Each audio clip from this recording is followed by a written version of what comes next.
ఈనాడు మనం కిష్కింధకాండలోకి ప్రవేశిస్తున్నాం. కిష్కింధకాండ చాలా గొప్ప కాండ. శ్రీరామాయణంలో ఏ కాండ అయినా అంతే.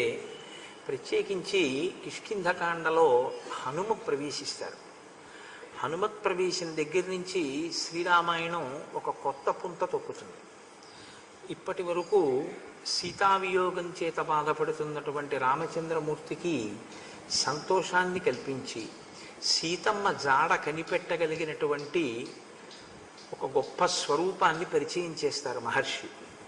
ఆ హనుమత్ స్వరూపం యొక్క పరిచయం, సుగ్రీవుడి పరిచయం, వానరయోధుల యొక్క పరిచయం, సీతాన్వేషణానికి అన్ని దిక్కులకి వానరులు బయలుదేరడం, ప్రత్యేకించి కిష్కింధకాండ యొక్క గొప్పతనం అంతా ఎక్కడుందంటే హనుమకి శాప విమోచనం ఈ కాండలోనే అవుతుంది. అప్పటి వరకు ఈ కాండ వరకు కూడా చెప్పకపోయినా మహర్షి హనుమ యొక్క జన్మ వృత్తాంతాన్ని శ్రీరామాయణంలో ఉత్తరకాండలో చెప్పారు తప్ప ఈ కాండంలో ఎక్కడా చెప్పలేదు. తిన్నగా హనుమ యొక్క పాత్రని ప్రవేశపెట్టేస్తారు. కానీ ఇప్పటి వరకు కూడా, అంటే కిష్కింధకాండ చిట్ట చివరి వరకు కూడా ఆయన్ని శాపం వెంబడిస్తూనే ఉంది. అందువల్ల హనుమ చెయ్యగలిగినటువంటి ఉపకారం చెయ్యలేని స్థితిలో ఉంటారు.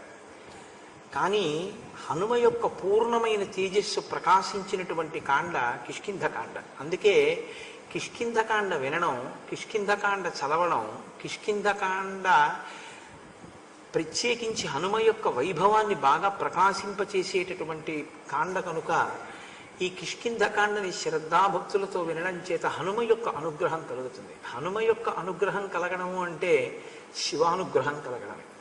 శివుడు మంగళప్రదుడు. శివుడు ఎక్కడ ఉంటే అక్కడ మంగళం ఎలా జరుగుతుందో అలాగే హనుమ ఎక్కడ ఉంటారో అక్కడ మంగళము తప్ప ఇంకొకటి జరగదు. అన్నీ మంగళములే చేస్తారు ఆయన.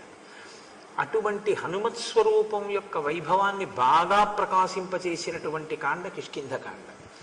వేరొక విధంగా చెప్పాలి అంటే అసలు సుందరకాండ అనబడేటటువంటి ఒక మహాద్భుతమైనటువంటి కాండకి పునాది కిష్కింధకాండ. కిష్కింధకాండ క్రమంగా ఎటువైపుకి దారి తీస్తుందంటే సుందరకాండ వైపుకి దారి తీస్తుంది. సుందరకాండలోకి ప్రవేశించాలి అంటే అంత కట్టుదిట్టమైన ఏర్పాటు మహర్షి చేశారు. కిష్కింధకాండ అంతా హనుమ గురించి, ఆయన వైభవం గురించి అంత ప్రకాశింపచేస్తే అప్పుడు కిష్కింధకాండ నుంచి మనం సుందరకాండలోకి వెళ్ళగలుగుతాం. మీరు ఒక విషయాన్ని జ్ఞాపకం పెట్టుకోండి. కథా ప్రారంభం చేసిన తర్వాత అటువంటి విశ్లేషణ చేయడం కొంచెం కష్టం కావచ్చు. సాధారణంగా లోకంలో ఎలా ఉంటుందంటే బలం ఉంటుంది లేదా బుద్ధి ఉంటుంది. బుద్ధి ఉంటే బలం ఉండాలని ఉండదు, బలం ఉంటే బుద్ధి ఉండాలని ఉండదు. బుద్ధి అంటే మనోసంబంధమైనటువంటిది, లోపల ఉండేటటువంటి శక్తి, ఒక నిశ్చయాత్మకమైనటువంటి శక్తిని మంచి నిర్ణయాలు చెయ్యగలదు. అటువంటి మంచి నిర్ణయం చెయ్యగలిగినటువంటి బుద్ధి బలం ఒకరికి ఉండొచ్చు, కానీ శారీరకమైనటువంటి బలం ఉండదు. ఒకవేళ శారీరకమైన బలం ఉంటే బుద్ధి బలం ఉండదు. ఒకవేళ శారీరకమైన బలము బుద్ధి బలము కూడా ఉంటే ఉత్సాహం ఉండదు. అంటే ఆయన చెయ్యగలడు, ఆయన నిర్ణయం చేయగలడు, దాన్ని అమలు చేయగలడు, కానీ ఆయనకి ఉత్సాహం ఉండదు, నిరుత్సాహంగా ఉంటాడు. ఈ రెండు, ఈ తేజస్సుతో కూడుకుని ఉత్సాహంతో ఉండగలిగినటువంటి లక్షణం ఒకరి ఎందే ప్రకాశించడం చాలా చాలా గొప్ప విషయం. ఒకవేళ అలా ప్రకాశించాయనుకోండి, అసలు తన కొరకు అని తన సమర్థతని ఉపయోగించుకోకుండా కేవలం పరోపకారానికి, ఇతరుల కార్యానికి తప్ప అసలు తన కొరకు అని ఒక్కసారి కూడా ఇన్ని బలాల్ని వాడుకోకుండా జీవించగలిగినటువంటి వ్యక్తి అపురూపం లోకంలో. అసలు అలా ఎవరు ఉండరు. చాలా కష్టం. అంత బలం ఉండి, అంత తేజస్సు ఉండి, అంత బుద్ధి బలం ఉండి, అంత ఉత్సాహం ఉండి, మనస్సుకి శక్తి ఉండాలి. మనస్సుకి శక్తి ఉండి, ఎందుకంటే ఒంట్లో బలం ఉంటుంది కానీ ఆయనకి మనస్సుకి బలం ఉండదు. అందుకని అమ్మో నేను వెడితే పడిపోతానంటాడు, నాకేమైనా అయిపోతుంది అంటాడు. ఎప్పుడు భయమే. ఎందుకు భయం అంటే మనస్సు బలహీనమైంది. అలా కాకుండా అన్ని విధాలా శక్తి కలిగినటువంటి హనుమ అసలు నిజంగా శ్రీరామాయణంలో ఆయనే కానీ తన కొరకు అని చూసుకుని ఉంటే ఆయన ఏ స్థాయిని పొందాలో ఆయన వైభవానికి. కానీ అసలు ఆయన ఎప్పుడు తన కొరకు అని చూసుకున్నది ఎక్కడా లేదు. ఆయన అంటూ ఉంటే ఉపకారం కొరకే అంతే. హనుమ ఆద్యంతములంతే, ఆ పాత్ర యొక్క వైభవం అంతే. ఇంకా అది శ్రీరామాయణంలో ఉన్నటువంటి ఇంకొక చాలా చాలా గొప్పతనం ఏమిటంటే, శ్రీరామాయణంలో ఉన్నటువంటి పాత్రలు సశరీరంగా ఇప్పటికీ రావడం అనేటటువంటిది అన్ని పాత్రల యందు అది చెప్పడం కష్టం. అంటే నేను ఒక మాట చెప్పాలి అంటే, దశరథ మహారాజు గారు వస్తారా అండి రామాయణం చెప్తే అని మీరు నన్ను అడిగారు అనుకోండి, నేను ఏం చెప్పవలసి ఉంటుందంటే రారనే చెప్పాల్సి ఉంటుంది. అంటే దశరథుడు వస్తాడండి అని చెప్పకూడదు. రాముడు వస్తాడా అండి అని మీరు నన్ను అడిగారు అనుకోండి, వస్తారని చెప్పాలి. రాముడు ఎలా వస్తారండి అని అడిగారు అనుకోండి, హనుమ వస్తే వస్తారండి అని చెప్పాలి. హనుమ ఎలా వస్తారండి అని అడిగారు అనుకోండి, రామనామం చెప్తే వస్తారండి అని చెప్పాలి. అది రామనామం యొక్క బలం. హనుమని తీసుకొస్తే మంగళం జరుగుతుంది. హనుమ దేనికి వస్తారు? రామనామానికి వచ్చేస్తారంతే. ఆయన ఇప్పటికీ అప్పటికి ఎప్పటికీ ఆయన చిరంజీవి, భవిష్యత్ బ్రహ్మ. లోకంలో హనుమ యొక్క గొప్పతనం ఏంటంటే, అంటే కిష్కింధకాండలో లేవు ఆ విషయాలు. అవతార పరిసమాప్తి చేసేటప్పుడు రామచంద్రమూర్తి అడిగారు, హనుమ నేను ఈ లోకాన్ని విడిచిపెడుతున్నాను, నాతో పాటు చాలా మంది వచ్చేస్తున్నారు, నువ్వు కూడా వస్తున్నావా అని అడిగారు.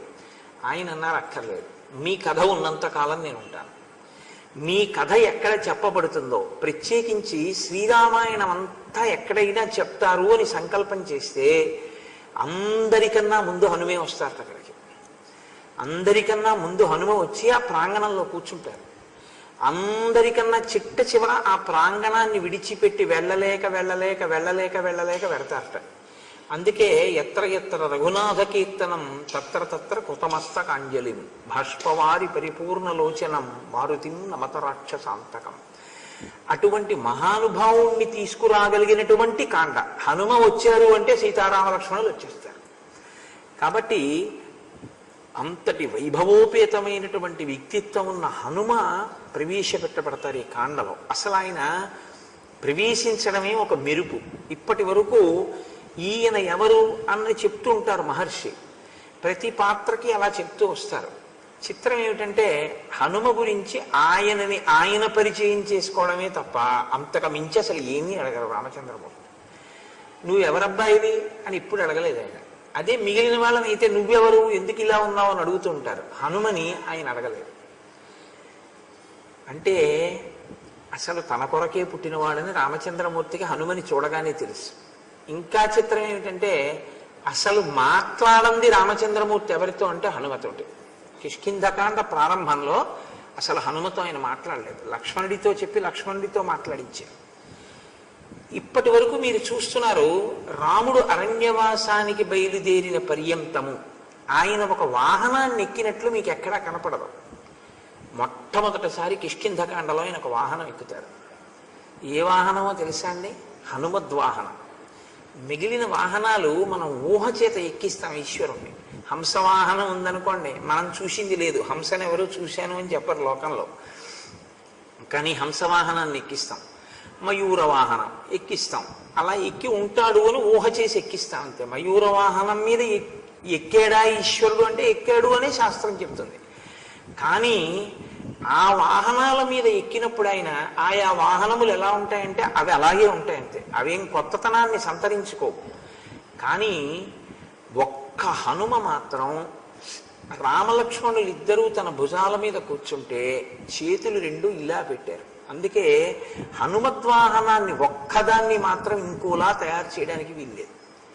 ఒక కల్పవృక్ష వాహనం ఉందనుకోండి, పిండి కొద్దీ రొట్టి, మీకున్న సొమ్ముని బట్టి కల్పవృక్ష వాహనం చేస్తాడు. మీరు చూస్తుంటారు దేవాలయాల్లో, ఒక్కొక్క దేవాలయంలో ఒక్కొక్కలా ఉంటుంటుంది కల్పవృక్ష వాహనం. అన్ని చోట్ల అంతే వైభవం తేవాలంటే కష్టం.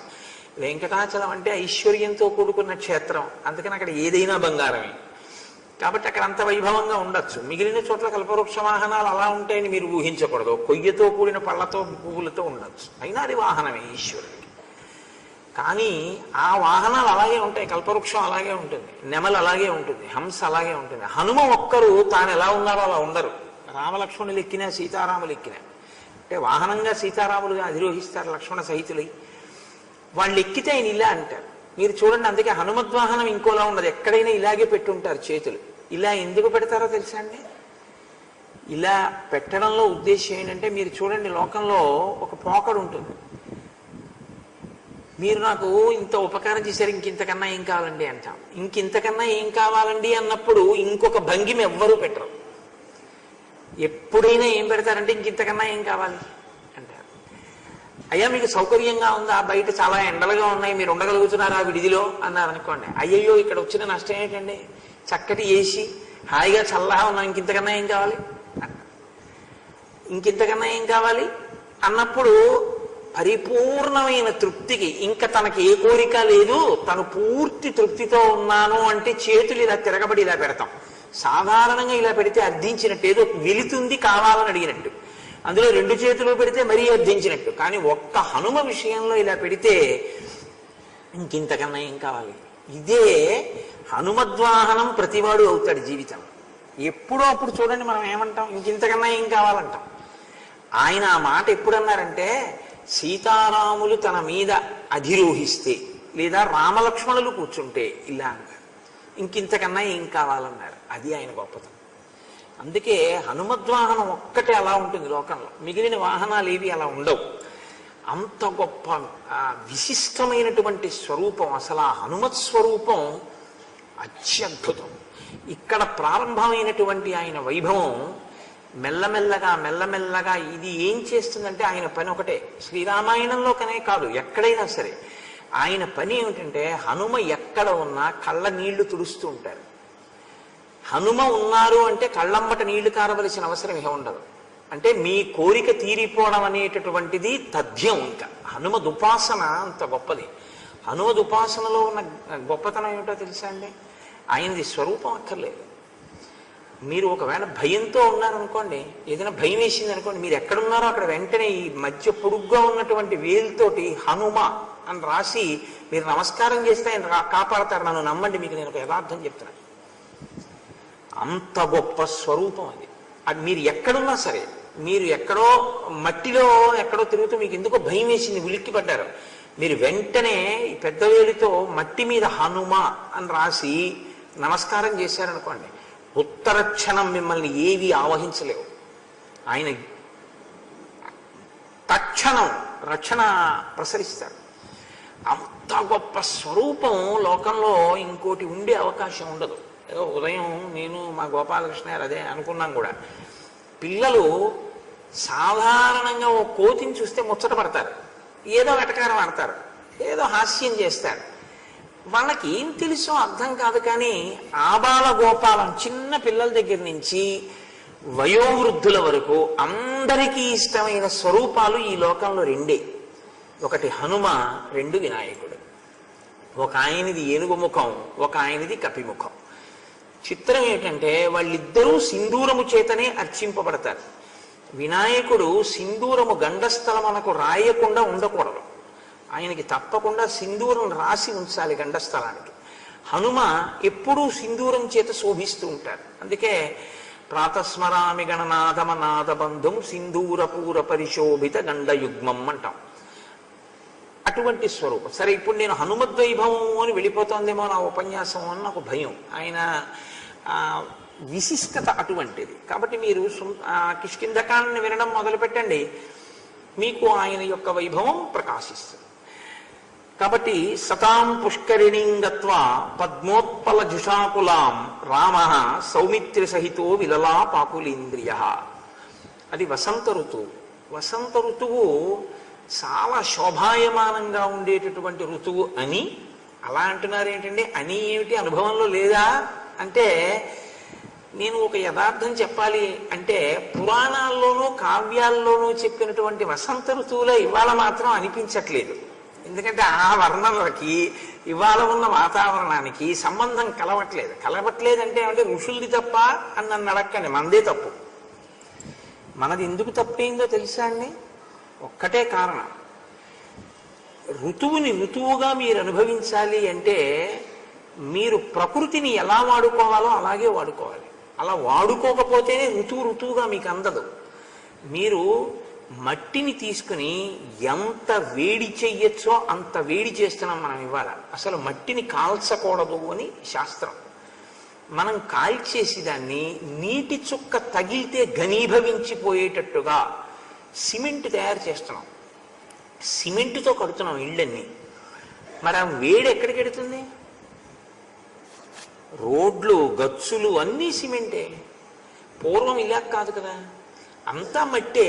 మట్టితో అలికి రంగవల్లులు పెట్టేవారు కాబట్టి ఆ చల్లతనం ఉండేది. ఓ తాటాకని అలాంటివి వాడేవారు కాబట్టి వేడిని లాక్కుని వేడిని వదలవలసినటువంటి అవసరం లేకుండా జీవించేవారు. ఇప్పుడు మనం వేడిని కల్పించుకుని వేడిని లాక్కునే వాటిని పెట్టుకుంటున్నాం, అవి వేడిని వదులుతున్నాయి. కాబట్టి ఋతు సంబంధమైనటువంటి ఆహ్లాదాన్ని పొందడానికి మనకు అవకాశం ఎక్కడుంది?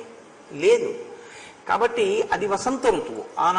ఆనాడు రామచంద్రమూర్తి లక్ష్మణ సహితుడై పంపా తీరములో తిరుగుతున్నప్పుడు వసంత ఋతువు దంపతులు ఒకరి నుంచి ఒకరు దూరంగా ఉంటే తప్పకుండా ఒందరులకు ఒకరికొకరు జ్ఞాపకం చెయ్యగలిగినటువంటి పరిస్థితులలో ప్రకృతి ఉంటుంది అని. అంటే అంత మనోరంజకత్వంతో ఆహ్లాదకరంగా ఉండేటటువంటి ప్రకృతి ఆ వసంత ఋతువులో ఉండేటటువంటిది. కాబట్టి ఇప్పుడు రాముడు ఒక పుష్కరిణి దగ్గరికి వెళ్ళాడు, ఒక సరోవరం దగ్గరికి. సతాం పుష్కరిణీం గత్వా పద్మోత్పల జుషాకులాం రామ సౌమిత్రి సహితో విలలా పాకులేంద్రియ. లక్ష్మణ సహితుడై సరోవరం దగ్గరికి వెళ్ళినటువంటి రాముడికి పద్మములు అరవిరిసి కనపడ్డాయి. పద్మములు, కలువలు, చేపలు. సరోవరం అంటే ఉండేవి అవే కదండి, అవే కనపడ్డాయి. అవి కనపడితే రాముడు ఏడ్చాడు. అవి కనపడితే రాముడు ఏడవడం ఎందుకు? సంతోషించాడు. కానీ చాలా బాగుందండి కలువలతోటి పద్మాలతోటి చేపలతోటి అనాలి. ఆయన ఎందుకు ఏడ్చాడంటే ఆ మూడిటిలో ఆయనకి సీతమ్మ కనపడింది. లక్ష్మణుడితో అంటాడు, సీతమ్మది పద్మం లాంటి ముఖం, కలువల లాంటి కళ్ళు, చేపల లాంటి కదలికలు. ఆవిడ మీనాక్షి కదా, అందుకని చేప ఎలా కదులుతుందో సీతమ్మ కళ్ళు అలా కదులుతాయి. కలువలు ఎలా ఉంటాయో నా భార్య యొక్క కళ్ళు అలా ఉంటాయి. పద్మం ఎలా ఉంటుందో నా భార్య ముఖం అలా ఉంటుంది. నాకు ఈ సరోవరం చూస్తే సీత గుర్తొస్తోంది. ఇప్పుడు ఆ సీత ఎంత ఖేదపడుతోందో ఆ రాక్షసుడి యొక్క చెరలో. కాబట్టి ఈ సరోవరం నాకు తృప్తినివ్వలేకపోతోంది, నాకు సంతోషాన్ని ఇవ్వలేకపోతోంది. మీకు బాహ్యంలో ఋతువు కానీ బాహ్యంలో ఉండే వాతావరణం కానీ తనంత తానుగా మీకు మనశ్శాంతిని ఇవ్వలేదు. ఎప్పుడు మనశ్శాంతికి కారణం ఏమిటి అంటే మీరు లోపల ముందు చల్లగా ఉంటే బయట ఉన్న అందాన్ని మీరు అనుభవించగలరు, లేకపోతే అది అనుభవించడం కుదరదు. అందుకే మీరు సమాజానికి చెయ్యగలిగిన చాలా పెద్ద ప్రయోజనం ఏమిటంటే ఇంకోటి శాంతిని పాడు చేయకుండా ఉండడం. మీరు శాంతంగా ఉండడం, ఇంకోటి శాంతంగా ఉంచడం. వాడి శాంతి మీరు పాడు చేయకుండా ఉంటే మీరు 100 యజ్ఞాలు చేసినట్టే. నేనే ఓం శాంతి శాంతి శాంతి. కాబట్టి ఇప్పుడు రాముడు వాటిని చూసి బాధపడ్డాడు. అది మనకి చెప్పవలసిన అవసరం అండి అంటే అది ఉత్తమ పురుష లక్షణం. తన భార్య మాత్రమే జ్ఞాపకానికి రావడం, తన భార్య యందు మనసు ప్రవర్తించడం ఉత్తమ పురుషుని యొక్క లక్షణం. అన్యమైనటువంటి స్త్రీ జ్ఞాపకం రావడం వరకు తప్పేం లేదు. ఓ అత్త గుర్తురారా, ఓ చెల్లెలు గుర్తురారా, ఓ అత్తగారు గుర్తురారా, ఓ పిన్ని గారు గుర్తురారా, అలా జ్ఞాపకం తెచ్చుకోవడానికి దోషమే ఉండదు. కానీ కామమోహితమైన మనస్సుతో అన్య స్త్రీ జ్ఞాపకానికి రాకూడదు. అలా జ్ఞాపకానికి వస్తే అది దోషభూయిష్టం. అది తప్పకుండా దాని ఫలితాన్ని అది ఇచ్చేస్తుంది. కాబట్టి రాముడు తన భార్య యందు మనసున్నవాడు, ఆవిడ జ్ఞాపకానికి వస్తుంది ఆయనకి. కాబట్టి ఆయన యొక్క ధర్మాన్ని చూపిస్తుంది మనకది. ఇప్పుడు ఆయన అంటున్నాడు, కేవలం భార్య జ్ఞాపకానికి వస్తుంది అనుకోండి, ఒక పరిపూర్ణత లోపించినట్టు. ఎప్పుడూ భార్య జ్ఞాపకానికి రావడం తప్ప అంటే తప్పు అని చెప్పడం కష్టం. కానీ ఎప్పుడూ ఆవిడ జ్ఞాపకానికి వస్తే మిగిలిన వాళ్ళ పరిస్థితి అప్పుడు అది కొంచెం ఏదో అసమగ్రంగా ఉన్నట్లుంటుంది. రాముడి మనస్సు అటువంటిది కాదు. ఆయన ఏడవడం, ఆయన బాధపడడం అంటే కేవలం సీతమ్మ గురించే కాదు. మాంతు శోకాభిసంతప్తం మాధవ పీడయన్నివ భరతస్య చ దుఃఖేన వైదేహ్యా హరణేన చ. మాధవుడు అంటే మాధవ మాసము అంటే వైశాఖ మాసం, మధుమాసం అంటే చైత్రమాసం. నన్ను ఈ వసంతుడు, మాధవ అన్న పేరు వసంతుడికి కూడా ఉంది అమరకోశంలో. కాబట్టి దీని మీదే కృష్ణకర్ణామృతంలో ఓ శ్లోకం కూడా ఉంది. కాబట్టి మాధవుడు వసంతుడు నన్ను బాధ పెడుతున్నాడు. ఎందుకు బాధ పెడుతున్నాడు? రెండు కారణముల చేత బాధ పెడుతున్నాడు. ఒకటి, ఇంత అందమైనటువంటి ప్రకృతి కలిగినటువంటి ఋతువులో సీతమ్మ నా పక్కన లేదు. రెండవది, రాచరికం చేస్తూ సంతోషంగా ఉండి తను భార్యతో ఆనందం అనుభవించి అంతఃపుర జీవనం గడపవలసినటువంటి భరతుడు అలా గడపకుండా తనంత తాను స్వచ్ఛందంగా మునివృత్తిని స్వీకరించి ఇక్కడ నేనడవిలో ఎంత బాధపడుతున్నానో నా కొరకు భరతుడు అక్కడ అంత బాధపడుతున్నాడు. భరతుడు నా కొరకు బాధపడుతున్నాడని నేను బాధపడుతున్నాను. కాబట్టి ఇప్పుడు నాకు రెండు కారణముల వలన బాధ కలుగుతోంది. ఒకటి, నా పక్కన ఉండవలసిన సీతమ్మ రావణుని చేత అపహరింపబడింది అని ఒక బాధ. అరేరే, సుఖించవలసినటువంటి భరతుడు ఏ తల్లి రాజ్యం అడిగిందో ఆ రాజ్యాన్ని స్వీకరించి భోగించవలసినటువంటి భరతుడు అలా సంతోషించకుండా నాయందు ప్రీతితో తనంత తానుగా మునివృత్తిని స్వీకరించి భూశయనం చేస్తూ జటలు కట్టుకుని అంత బాధతో తాపసిగా జీవనం గడుపుతున్నాడే అని ఒక బాధపడుతున్నాను.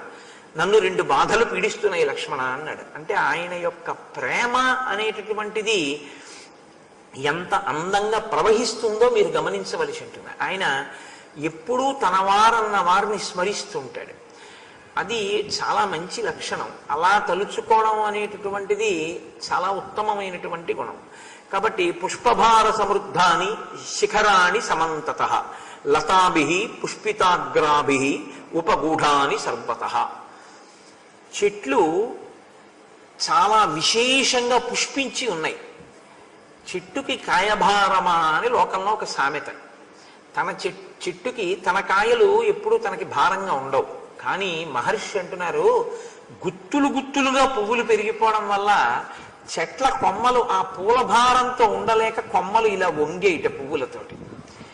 చెట్ల మీద అరవిరిసిన పూలు, రాలిపోయిన పూలు, రాలుతున్న పూలు, ఇవి చూస్తే ఎలా ఉందంటే వాయువు పూలతో ఆడుకుంటున్నట్లుగా ఉంది. మీరు మొన్న సీతారామ కళ్యాణంలో పూల బంతులాట చూశారుగా. ఆడుకునేటప్పుడు ఏమవుతుందంటే అది కింద ఉండదు, పైన ఉండదు, మధ్యలోనూ ఉండదు. అలా ఉంటేనే ఆట కదండి. ఆ బంతి చేతిలోకి వస్తుంది, వచ్చి ఎంతసేపు ఉంటుంది, మళ్ళీ ఎగరేస్తారు. కదలితో ఎంతసేపు ఉంటుంది, మళ్ళీ చేతిలోకి ఎడుతుంది. ఉంటుంది, కదులుతుంది, పడుతూ ఉంటుంది. అలా ఆడుతున్నవాడు ఉన్నాడు, అందువల్ల కదులుతోంది. చెట్లకి పట్టుకుని ఉన్నాయి, జారి గాలిలోకి ఊగుతున్నాయి, ఊగి కింద పడుతున్నాయి. ఇది ఎలా ఉంది ఏంటంటే వాయువు పూలతో ఆడుకుంటున్నాడా అన్నట్లుగా ఉందిట. అసలు నిజంగా మహర్షికి వచ్చినటువంటి ఊహలు అంటే నేను మీకు కొన్ని శ్లోకాలు చూపిస్తున్నానా, ఆయన యొక్క ఊహా వైచిత్రి. అంటే చూడగలిగినటువంటి కన్నుంటే ఎంత అందంగా చూడగలరో ఋతువుని, ఎంత అందంగా ప్రకృతిని చూడగలరో అన్నదానికి వాల్మీకి మహర్షి యొక్క రచన పతాక స్థాయిలో ఉంటుంది. అందుకే తదనంతరం వచ్చినటువంటి కవులందరూ వాల్మీకి మహర్షిని అనుసరించి అడుగేసి మొదలు పెట్టాలంటే అంటే ఆవిడ వచ్చి అలా నిలబడుతుంది ఓ బొమ్మలాగా. ఇప్పుడు ఆవిడ మొదలు పెట్టాలి అంటే మొట్టమొదటి నమస్కారంతో మొదలు పెడతారు.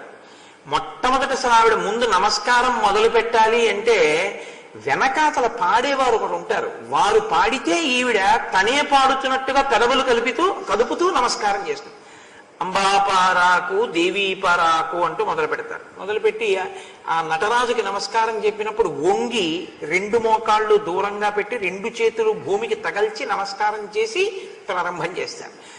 ఆవిడ పాట ఎలా ఉంటుందో దానికి అనుగుణంగా ఈవిడ నర్తిస్తుంది. ఆవిడ పాట ఒక్కటే పాడదు, పాట ఒక్కటే పాడి నర్తన చేస్తే అందం ఉండదు. పక్క వాయిద్యాలు ఉంటాయి, పక్క వాయిద్యాలు కూడా దానికి అనుగుణంగా మ్రోగుతూ ఉంటాయి. అప్పుడు దానికి ఒక సంపూర్ణత్వం వస్తుంది. ఈ మూడు ఉండాలి, పాట పాడేవాళ్ళు ఉండాలి, పక్క వాయిద్యాలు ఉండాలి, నటించేవాళ్ళు ఉండాలి. మహర్షి అంటున్నారు వసంత ఋతువులోట ఈ లోకమంతా అటువంటి నాట్య ప్రదర్శనలు ఇస్తున్నట్లుగా కనపడుతుంది. ఎలా కనపడుతోంది అంటే ఆయన అన్నారు అది పంపా సరోవర తీరం కదా, గుహలు ఉన్నాయి ఆ ఋష్యమూక పర్వత శిఖరం మీద, ఆ కొండల మీద. గుహలలోంచి గాలి విస్సురుగా వెళ్ళి బయటికి వస్తే ఏమవుతుందంటే ఆ గాలి ధ్వని చేస్తుంది. గాలి ఎప్పుడైనా సరే విశాలమైన దాంట్లోంచి సన్నమైన దాంట్లోంచి బయటికి వచ్చింది అనుకోండి, ఒక ధ్వని వస్తుంది. అందుకే మనకి వాద్య పరికరములన్నీ కూడా 3 రకాలుగా ఉంటాయి. ఊది వాయించేవి కొన్ని, తంత్రుల చేత మోగేటటువంటివి కొన్ని, అంటే వీణలు వైలిన్ను ఇలాంటివి, కర్ర చేత వేళ్ల చేత కొట్టి మ్రోగించేవి కొన్ని, మృదంగము మొదలైనటువంటివి వేళ్లతోటి కర్రతోటి కొడతారు, కొట్టి మ్రోగిస్తారు. 3 రకాలుగా ఉంటాయి సంగీత పరికరాలు. ఇందులో వేణువు ఉందనుకోండి, వేణువు గొట్టం విశాలంగా ఉంటుంది, ఒక పక్క మూసివేయబడి ఉంటుంది, 2 పక్కల మూసేసి ఉంటుంది. ఇప్పుడు వేణువు వాయించేటటువంటి వ్యక్తి ఏం చేస్తాడంటే కన్నాలన్నీ మూసేసి ఒక కన్నం దగ్గర పెదవిని పెట్టి పెదవిని కనపడం, పెదవిని ఒక కన్నం దగ్గరే పెట్టి దాంట్లోంచి గాలిని ఊతూ ఇలా వేళ్లు పెట్టి ఆ కన్నాల్ని లయబద్ధంగా తీస్తాడు వేళ్ళు. ఆ లోపలికి వెళ్ళిన గాలి సన్నటి కన్నంలోంచి బయటకు వచ్చేటప్పుడు ధ్వని చేస్తుంది వేణువు. దాన్ని ఎంత అందంగా మీరు వేళ్లు తీయగలిగితే అంత అందమైన కీర్తన వేణువు మీద పలుకుతుంది, పిల్లనగ్రహం మీద.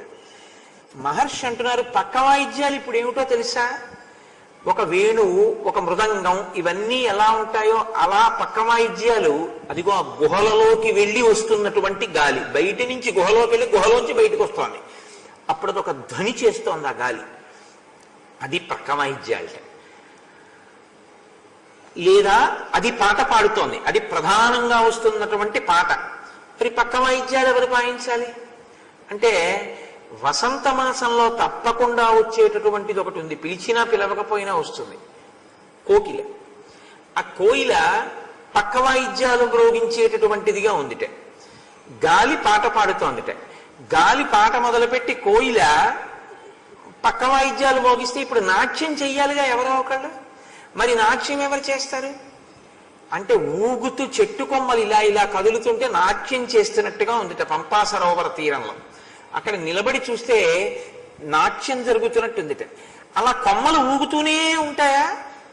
ఆగుతాయి, ఒకసారి గాలి ఆగుతుంది, అయితే ఆగుతాయి, మళ్ళీ కాసేపు గాలి వేస్తుంది, మళ్ళీ ఊగుతుంది. మరి అలా నాట్యం ఆగిపోయి మళ్ళీ ప్రారంభమై ఆగిపోయి ప్రారంభమై అవుతుందా?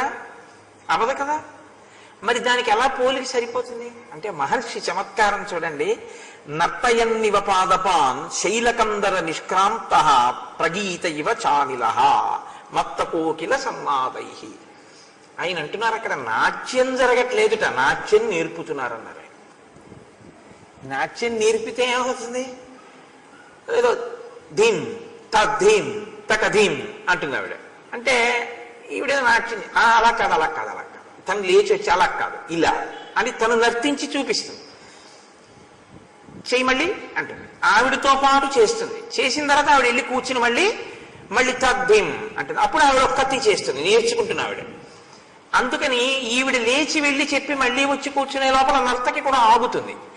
నాట్యం నేర్పుతున్నప్పుడు మాత్రం నాట్యం చెయ్యడం ఆగడం ఉంటుంటుంది. అందుకని నాట్యం చేస్తున్నట్టు లేదుట, నాట్యం నేర్పుతున్నట్లుంది. అంటే ఎంత ఖచ్చితమైనటువంటి ఉపమానము. ఇక అలా చూసి ఉపమానం వెయ్యడం అనేటటువంటిది అనితర సాధ్యమైనటువంటి ప్రజ్ఞ. వాల్మీకి మహర్షి రామాయణ శ్లోకాలంటే అలా ఉంటాయి.